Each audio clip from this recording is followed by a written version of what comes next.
Ça me paraît très juste. Voilà 18 mois que l'humanité tout entière est aux prises avec une pandémie qui touche l'ensemble de notre planète. Notre pays n'est pas épargné, bien entendu, mais alors que l'heure devrait être au soutien total et massif à notre organisation de santé, le gouvernement poursuit sa politique de sabordage en supprimant encore et toujours des milliers de lits et de places, accentuant chaque jour un peu plus l'État.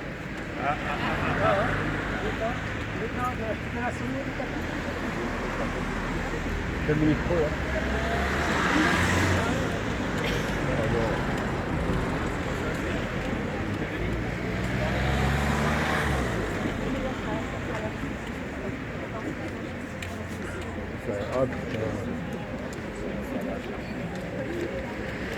Oh bah je vais être obligé de faire crier public. C'est la suite tragique en fait. Samedi pareil, Guingamp on a fait 500 mètres avec la sono. C'était bien. Je me demandais à lui brancher. À l'ARS. Il fallait pas le mettre la musique avant, peut-être, c'est ça. Ça a déchargé les batteries. Ouais, mais bon. Donc le gouvernement poursuit sa politique de sabordage en supprimant encore et toujours des milliers de lits de place, accentuant chaque jour un peu plus l'état de délabrement de notre système de santé. L'été qui s'achève n'a jamais été aussi catastrophique pour les établissements sanitaires et d'accompagnement social et médico-social. Ceux de notre département n'ont hélas pas été épargnés. Les fermetures temporaires, voire définitives, n'ont jamais été aussi nombreuses. Merci les camarades. N'ont jamais été aussi nombreuses en raison principalement du manque de personnel.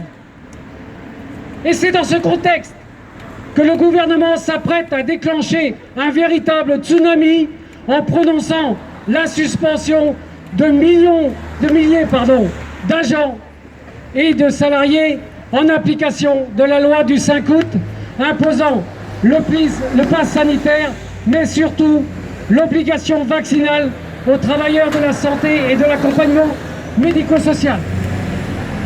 Un nouveau palier est franchi. Non, ça va là.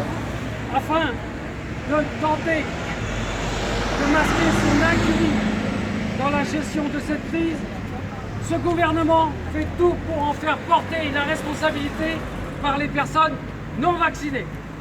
C'est intolérable. Des centaines, voire des milliers d'agents et de salariés compétents, expérimentés, en parfaite santé et surtout qui n'ont commis aucune faute professionnelle vont être ainsi mis à la porte et condamnés sans possibilité de recours ni de défense à la privation de ressources. Après avoir organisé les conditions du délitement de leur vie sociale, c'est désormais à leurs moyens de subsistance que le gouvernement souhaite s'attaquer. Celles et ceux qui refusent de se soumettre à la vaccination devront crever la gueule ouverte. Pour toute crise, il faut toujours trouver des boucs émissaires. Il y a quelques mois, applaudis et célébrés, tels des héros des temps modernes, les agents et salariés de notre champ, les mêmes, rappelez-vous, les mêmes qui sont allés au front sans protection, qui ont laissé leur santé et parfois même leur vie, qui n'ont pas tous obtenu de revalorisation salariale suite au Ségur, seraient désormais les responsables de la propagation du virus et ainsi désignés traîtres à la nation. Cela, nous ne l'acceptons pas. Le comportement jusque-boutiste du ministère, avec l'approbation irresponsable, et on sait de quoi on parle, de nombreuses directions, encouragées notamment par la FHF, la Fédération Hospitalière de France, provoquera immanquablement un véritable désastre pour les patients, les résidents et l'ensemble des usagers. Nous le savons tous, nous qui sommes sur le terrain tous les jours. Aucun établissement aujourd'hui ne peut se payer le luxe de se priver délibérément d'un seul de ses personnels. Un seul agent ou salarié suspendu, ce sont les conditions de travail. Une centaine qui dit. La qualité de soins. D'accord, il y en a qui sont vaccinés qui attendent la dernière journée pour donner leur place. Bizarrement, on n'entend plus parler de l'obligation de soins en ce moment. On n'entend plus beaucoup parler de la nécessité de service. C'est curieux. Bizarre, ces notions qui nous opposent souvent à la direction ont soudainement disparu. La CGT le dit haut et fort. La vaccination est très certainement l'une des voies majeures à privilégier pour en finir avec cette pandémie. Mais cette vaccination doit être libre, consentie et en aucun cas imposée. Il s'agit de convaincre et non de contraindre par la menace, le chantage à l'emploi et les sanctions absolument disproportionnées. Notre système de santé se voit privé depuis des années de moyens suffisants propres à assurer des parcours de soins dignes d'un pays développé comme le nôtre. À force de démembrer et de restructurer, il est plus à même de rendre le service que la population est en droit d'attendre. Des milliers de postes ont déjà été supprimés, entraînant fermeture de lits et services. Beaucoup d'autres sont actuellement non pourvus, tant notre champ a perdu en attractivité. Pour la CGT, aucun doute sur ce qui est en train de se passer. Le gouvernement a pour objectif de profiter de cette loi autoritaire pour créer le chaos dans les établissements de santé et d'accompagnement social afin de justifier toujours plus de fermetures et de services, de lits et de services, pardon. Et si en plus, on peut enfin porter la responsabilité par les personnels qui ne souhaitent pas se faire vacciner, à du moi qui le veine, il faut reconnaissons que le gouvernement n'a pas ménagé ses efforts durant tout l'été dans sa campagne dans les médias. Quelle vaste opération de manipulation, de division de la population. Ce gouvernement qui, rappelons-le, assure mettre toutes ses forces pour lutter contre la pandémie, mais qui, en même temps, s'oppose à toute levée des brevets sur les vaccins, privant ainsi un nombre important de pays de moyens qui permettraient à leur population de se prémunir, eux aussi, de la propagation du virus. Nous ne devons pas être dupes de toutes ces mesures plus politiques que sanitaires. Tout ceci s'inscrit dans une volonté d'en finir avec les derniers bastions de résistance et d'imposer définitivement un ordre libéral régissant l'ensemble de l'organisation de notre société. Macron a récemment déclaré qu'il entendait réformer jusqu'à la fin de son mandat. C'était la semaine dernière. Nous devons entendre, les camarades, créer les conditions de la mise à mal et de la casse systématique de tous les conquis des salariés. Nous ne devons pas nous laisser faire, mes camarades. Imposons nos revendications. Non au pass sanitaire. Non à l'obligation vaccinale. Oui à la vaccination libre et éclairée. Non aux suspensions. Abrogation de la loi du 5 août 2021. Stop à la dégradation des conditions de travail et de prise en charge des usagers. Stop aux restructurations et aux fermetures de lits. Combattons pour un financement de la sécurité sociale à la hauteur des besoins de la population. Réclamons à toute force des moyens pour nos établissements et des augmentations de salaire. 100 000 emplois à l'hôpital, 200 000 dans les EHPAD, 100 000 dans le secteur social et médico-social. Pour une formation accessible à tous, pour une reconnaissance de la pénibilité de nos métiers, non à la réforme de l'assurance chômage, non à la réforme des retraites. Tous ensemble avec la CGT, organisons la mobilisation interprofessionnelle du 5 octobre pour l'emploi, les salaires et les conditions de travail. Ne laissons pas, les camarades, les appétits libéraux mettre la main sur le système de santé et d'accompagnement social de notre pays. Notre système de santé et de protection sociale est notre bien commun. Défendez-le à toute force. Merci.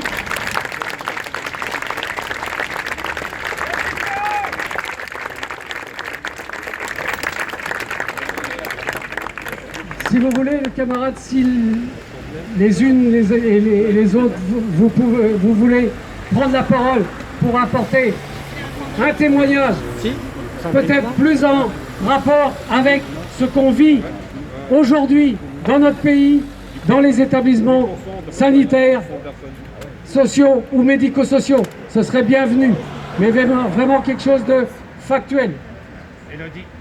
Élodie, voilà, Élodie va nous apporter un petit témoignage. Élodie de la HB de Plougarnel. Bonjour à tous. Donc Élodie, je travaille à la masse à Calac. Ça fait 7 ans que je suis là-bas et donc ça fait plus de 12 ans que je suis sur la HB. Et aujourd'hui, je risque la suspension demain parce que je suis non vaccinée et je suis contre le pass sanitaire.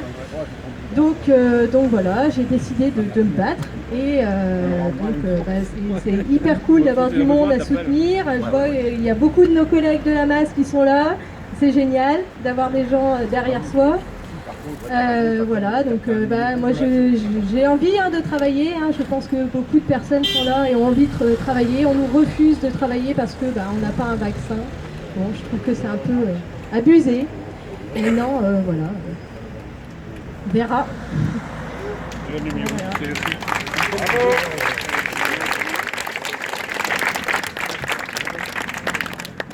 Bonjour, moi c'est Sébastien, donc je suis un collègue d'Élodie, je travaille aussi à Calac. Et donc demain je serai suspendu car j'ai fait aussi ce choix personnel de ne pas me vacciner pour diverses raisons, parce que j'estime que je ne suis pas en danger, que je ne mettrai pas en danger mes résidents parce qu'eux sont vaccinés. Voilà. Je suis aussi contre ce pass sanitaire qui pour moi est un pass politique plus que sanitaire, parce que les gens qui aujourd'hui ont fait ce choix de vacciner, et tant mieux, chacun est libre, ils sont pour moi, ils sont aussi contaminants qu'une personne qui ne l'est pas, enfin, d'après les scientifiques, après le monde scientifique est assez séparé aussi, mais bon, ce que je veux dire par là c'est que aujourd'hui on nous empêche, au-delà du travail, d'aller où on veut. On n'est plus libre. On n'est plus libre de faire ce qu'on veut. On nous met des carottes pour continuer de travailler, pour aller dans un restaurant. Et tout ça, je suis pas dans cette vie pour ça. Voilà. Moi, ma vie à moi, elle est libre. Chacun fait ce qu'il veut. On n'a pas à emmerder les autres. On a à soutenir, on a à s'entraider. On doit se battre aussi, alors ils sont pas là, mais on doit se battre aussi pour nos enfants, pour vos enfants, parce que vos enfants, en ce moment, depuis 1 an et demi, ils ont des procédures, ils ont des masques, ils ont tout ça, alors que ils craignent rien, quoi, voilà, enfin bref. Et aujourd'hui, donc, je vais revenir au pass sanitaire et au Covid. Il n'y a pas que ça, quoi. Il y a aussi malheureusement d'autres maladies qui ne sont pas prises en charge. Il y a d'autres personnes dans les hôpitaux, on a repoussé des rendez-vous pour prendre en charge, voilà, c'est d'autres personnes atteintes du Covid, alors qu'il y a plein de choses. Bref. Donc pour terminer, demain j'irai me poser au boulot et puis on me dira tu rentres pas et puis tant pis, j'attendrai, je vais me battre. Je vais me battre parce que c'est un métier que j'adore. Ça fait aussi 14 ans que je suis là-dedans et je suis pour certains un pion, mais moi je me considère pas comme un pion, ni mes collègues, ni vous. Voilà, on est des êtres humains et on mérite mieux que ça. Voilà, merci.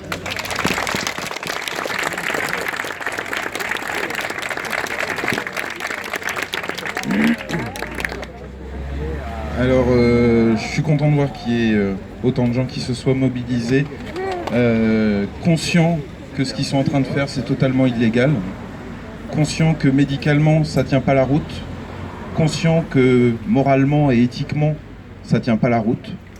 Le problème, c'est qu'entre nous, on a des médias qui sont extrêmement puissants. Je pense que vous en avez déjà tous fait les frais dans vos familles, avec vos amis. La division est très très dure à vivre. Il faut absolument qu'on arrive à convaincre les gens. Attendez pas après un collectif, un syndicat. Prenez les arguments légaux, les arguments médicaux et allez convaincre les gens. Il n'y a que ça qui marchera. Des petits groupes de 2, 3 devant les supermarchés, sur les marchés. Alors, je vous préviens, ça va être violent parce que les gens nous traitent de criminels, presque. Ils nous ont déjà mis dans une case de paria. Hein. Pour certains, l'apartheid est déjà acté. Voilà, il faut garder les bons arguments légaux, les bons arguments médicaux et rappeler qu'au-delà du légal, il y a l'éthique et la morale, que l'apartheid était légal, que la déportation était légale, que l'esclavage était légal. Et qu'à partir d'un moment, l'histoire nous jugera sur ce qu'on décide de suivre aujourd'hui, ce qui est légal ou ce qui est moral. Donc vous êtes tous des petits soldats de la vérité, il n'y a qu'avec vous qu'on pourra gagner, parce qu'on peut compter sur personne d'autre. Je vous souhaite bon courage et puis tenez bon.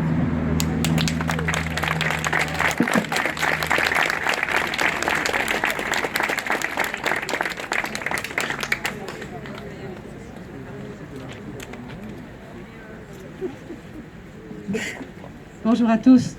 Je ne sais pas si vous connaissez l'association qui s'est créée qui s'appelle Réaction 19.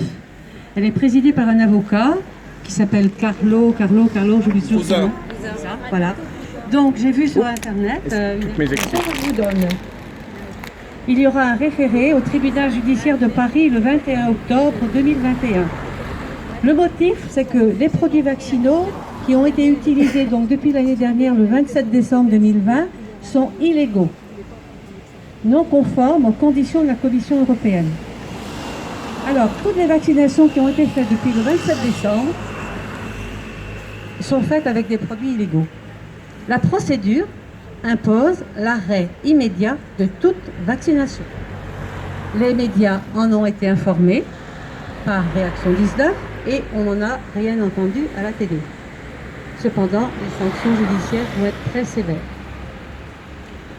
Parce que le vaccin ne protège pas du virus, et à cause du nombre de lits dans les hôpitaux, que toutes les mesures sanitaires ont été imposées, la restriction, il continue de supprimer des lits. Beaucoup de gens ne réfléchissent pas à la balance risques et avantages des vaccins. Beaucoup de gens non plus ne s'intéressent pas à la composition du vaccin. Si vous cherchez à savoir qu'est-ce qu'il y a dans le vaccin, vous saurez qu'il y a du graphène et que c'est un produit toxique. Et que ce produit, une fois qu'on l'a dans le corps fabrique la protéine SPIC qui se répand dans les organes et qui fait des dégâts. Mais cette protéine, paraît-il, le corps la supprime au bout d'un certain temps. Mais elle fait quand même des dégâts. Voilà. Donc je trouve que cette information est encourageante parce que cette association travaille et donc ça va passer en justice le mois prochain. Voilà l'information.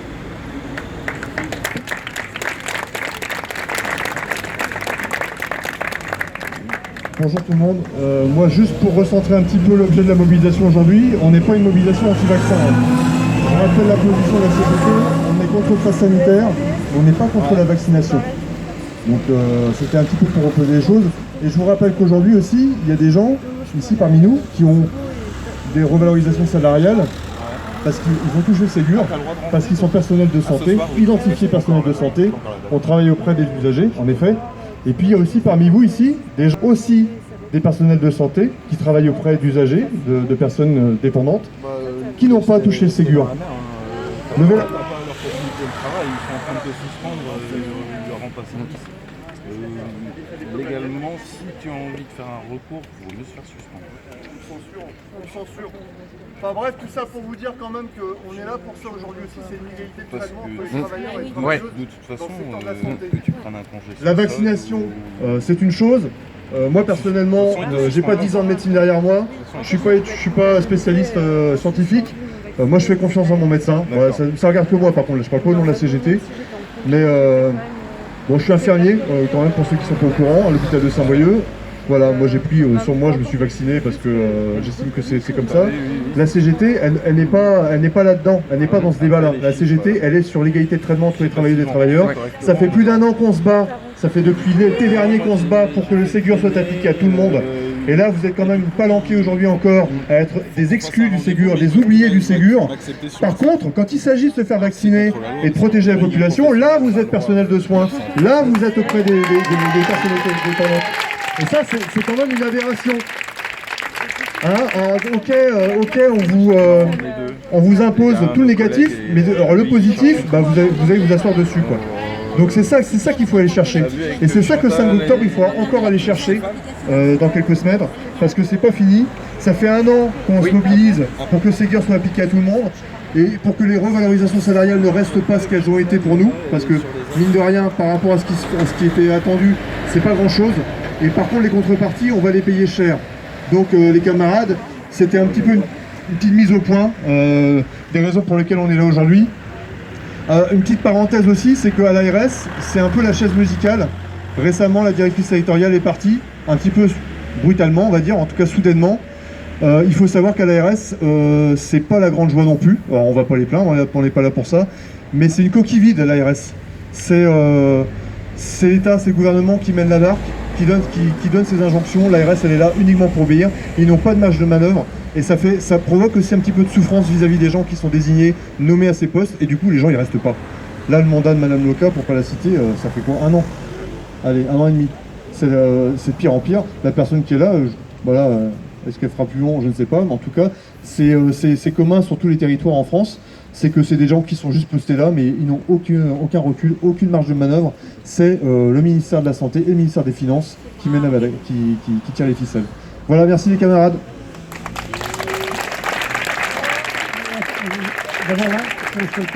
Peut-être la parole à l'équipe du Centre d'action médico-sociale précoce de l'EPSMS Argouette de Saint-Brieuc. Bonjour, nous sommes une équipe, on est confrontés toutes aux mêmes personnes, toutes à la même souffrance et on est exclus d'une revalorisation qui est injuste et injustifiée.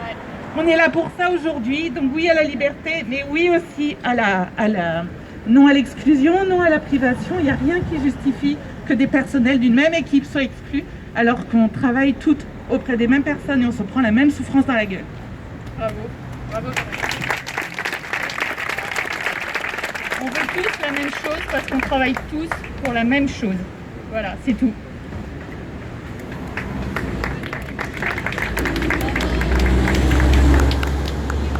Même celles qui ont été revalorisées, toute l'équipe est là, même ceux qui auront le CTI. Donc on est une équipe pluridisciplinaire et ça, l'État n'a pas compris ce que c'était. Donc les points rouges, en fait, c'est les personnes qui n'auront pas le Ségur dans l'équipe et les points verts, c'est les personnes qui vont avoir la revalorisation. On va bien s'entendre. Ben voilà. Donc comment on fait? Les paramédicaux, Faut le dire, mais voilà. faut le dire, tout le monde n'est pas dans le milieu. Donc les paramédicaux auraient la revalorisation, mais pas l'assistante sociale, pas les secrétaires, pas les psychologues et pas les éducatrices de jeunes enfants et pas notre cadre de santé non plus. Voilà. Et pas celle qui fait le ménage. Et pas notre femme de ménage, effectivement. Ouais. Donc voilà.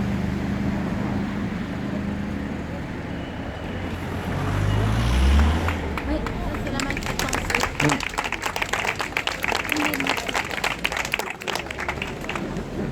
Je me permets d'intervenir parce que moi je suis venu ici parce que j'ai vu sur le tract diffusé par la CGT que la CGT se positionnait clairement contre l'obligation vaccinale. Et donc je pense qu'effectivement l'égalité de traitement c'est un vrai sujet, mais la liberté d'exercer c'est quelque chose encore plus prégnant. Et aujourd'hui on parle quand même de personnes qui vont plus pouvoir aller au travail. Donc je pense que la CGT... Bah oui, mais enfin ça va ensemble, hein, ouais. On peut pas vraiment dissocier les choses et à mon avis il y a quelque chose de très simple pour retirer ce sujet de la vaccination, c'est que il n'y a pas lieu de parler de vaccination puisque ce n'est pas un vaccin, c'est un traitement expérimental qui est en phase d'essai. Mais là-dessus ce sont des faits, donc ce serait bien que des syndicats comme la CGT se positionnent clairement et le courage de le faire. Et il n'y a pas d'anti-vaccin ici. Il y a des gens qui refusent de participer à une expérimentation clinique et qui met en jeu leur santé. Et c'est le bien le plus précieux et le plus individuel. Donc chacun a le droit de préserver son intégrité physique avant tout. Et je crois que c'est le devoir d'un syndicat. Alors je ne sais pas si je suis censuré, mais on m'entend. Ah mais c'est une censure collective.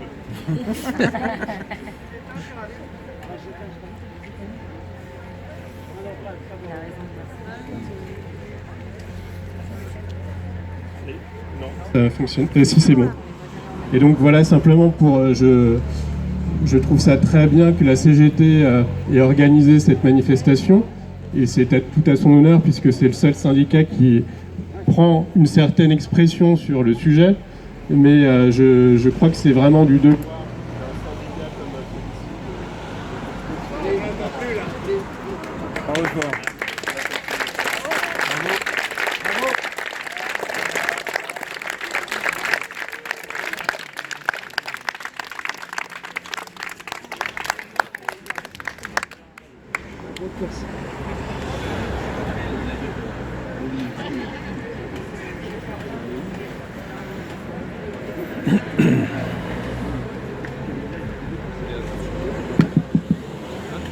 Oui, effectivement, je réaffirme ce que Mathieu a dit tout à l'heure.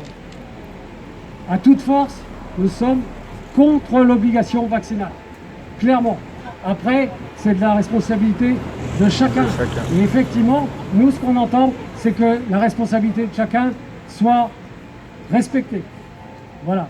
Je rappellerai aussi que nous sommes tous des professionnels de santé ou d'accompagnement médico-social, voire social. Donc on n'a pas besoin de leçons pour savoir comment exercer, comment faire nos métiers et comment préserver la santé et la sécurité de tous les usagers qu'on accompagne. Voilà. On n'a pas besoin de leçons, surtout pas de rond de cuir du gouvernement dont les dessins, je dirais, sont clairs et très clairs. Voilà. Et pourtant, j'entendais ce cher monsieur Djebari ce matin, ministre des Transports, qui arrive sans rire à dire que c'est effectivement justifié de porter le masque quand on fait un trajet TGV d'1 heure. Par contre, quand on prend un TER sur 3 heures, ça pose aucun problème. Voilà. C'est pour ça qu'il est clair que cette décision autoritaire, encore une fois, elle est politique, vraiment politique. Ouais. Je vais apporter mon témoignage personnel. Je suis professeur spécialisé dans le médico-social. Nous sommes à l'heure de la démarche inclusive. C'est un autre débat, mais dont la finalité également est de vider les établissements, c'est clair. Avec, comme toile de fond, la rigueur budgétaire, gagner des sous tout simplement. Hein. Et donc on est en train de faire sortir à tout va, et il y a beaucoup à dire, il y a beaucoup de positifs, mais il y a certainement beaucoup de négatifs. On est en train de faire sortir l'ensemble des personnes qui étaient accueillies dans les établissements pour les intégrer, les inclure plutôt dans le droit commun. Donc pour revenir à ma situation, je suis soumis à l'obligation vaccinale. Je vais intervenir dans une classe et je vais